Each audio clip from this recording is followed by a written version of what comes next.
Thank you. Hi, everyone. My name is Allyson, and I'm a postdoctoral researcher in Dr. Lirman's benthic ecology and coral restoration lab. And I'm really excited to share with you all some data from my postdoc today, which the goal is to work towards predicting coral predation along Florida's coral reef, particularly for our massive coral outplants, which I'll define in a moment. But first, what am I talking about when I say coral predation? Coral predation, or corallivory, is a naturally occurring ecological process on coral reefs. And coral reefs are home to several marine taxa which do this process, both facultative and obligate corallivores, where it's essentially part of their diet is live coral tissue. And this is a natural process, as I said, but as coral cover is declining, this is becoming more of a problem and a threat towards our remaining live coral cover. And coral restoration has been a tool that we've been using to combat these declines in coral cover, particularly in Florida. And these massive coral species, or brain, boulder, and mounding coral morphologies, require a lot more time investment from practitioners to grow out these corals to larger sizes in order to rebuild what was left on the reef previously. Unfortunately, the size of outplants, it appears to be a predictor for coral predation as well, and their ultimate survivorship, so that time investment is really important. And we've also seen some data that the coral tissue properties themselves may be driving this predation selection, particularly by different fish species. And so there's a lot of different variables that are going into this that I'm trying to synthesize and understand for restoration. In terms of the predators and how we quantify predation on our reefs, really we're looking at the sort of scarring and grazing that's occurring mainly from parrotfish. So a lot of the outplants that we're observing, we're seeing these scarring patterns because parrotfish have these beak-like jaws where they can actually dig into the coral tissue and into the skeleton. And we've actually seen as well that parrotfish can completely remove our outplants from the reef. And so a lot of this data is really driven towards understanding parrotfish specifically as coral predators.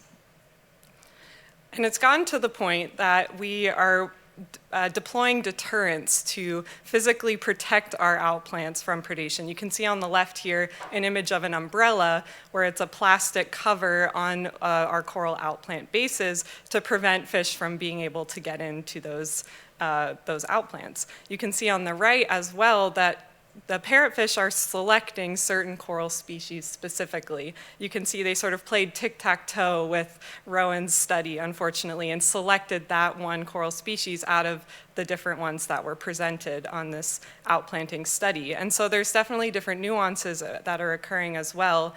And my questions are really looking at which reef sites and which coral species are the best predictors.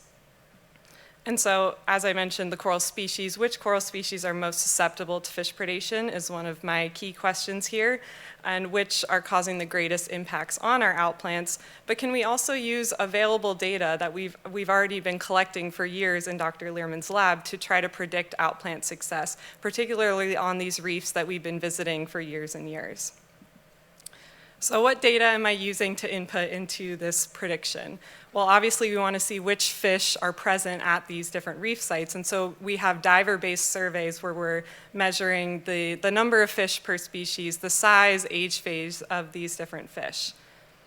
We're also obviously looking at the predation rates of each coral outplant. So we're quantifying the fish bites, the amount of tissue removed, the scarring that's occurring. And this newer piece that I think is really pivotal for this prediction is the use of baited remote underwater video systems, or BRUVs, that have typically been used in other fish-related research studies. Can we use that in coral research, using coral as bait to get video footage and actually see this predation occurring? Ultimately, all of this data I want to bring together to create a predation pressure index where we can rank different reef sites based on all of this data and look at which ones might need the deterrents the most and which ones we should be focusing our efforts to address this bottleneck.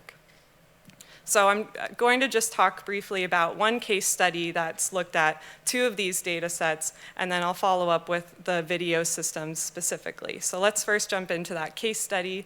This study was the Restoration Team Trials, which was a 2-year highly collaborative effort across Florida's coral reef. It's the largest scale outplanting effort of 3 massive coral species. Over 1,000 coral bases were outplanted at 24 reef sites, monitored monthly for 2 years by divers at these sites. And with that monthly monitoring, we were tracking things like predation occurrence and percent tissue removal, but also we had fish survey data, so the number of parrotfish and butterfly fish at each site, at each time point. And what we found were clear regional and temporal trends in predation, but it was not specific to each species. So in this graph, I've plotted each county from north to south, and you can see that each county has different predation prevalences overall and over time. Specifically, Broward and Miami-Dade County were hit the hardest with almost 100% predation that occurred very early on in the outplanting. Meanwhile, Martin and Palm Beach County had almost no predation, and this was not species specific. So it reveals a very interesting trend in timing and region. Now, if we look at the predation intensity or the amount of tissue removed as a predictor of overall survivorship at the end of the study, we saw that 2 species had highly predictive power of the amount of predation or tissue removed at 30 days post-outplanting. So it's really this early time frame that we need to be looking at for predation. And now those fish surveys, so bringing in the fish that are at these reef sites, we saw that highlighted in red here, Miami-Dade County had the highest average abundance of parrotfish compared to all other sites, which lines up with the predation data that we observed. However, Broward County, which had almost 100% predation, had significantly lower parrotfish counts. So it really highlights here the disconnect in the diver-based surveys with the predation that we observed. And so that's where this BRUV system really comes in to actually capture that on video of the predation that's occurring. And so a previous master's student, Erin Weisman, was the first to design what we're calling CBRUVs, which are essentially just GoPros and coral trays, sort of a coral buffet of different species, where we can then look at, over time, how the fish are interacting once divers are no longer there.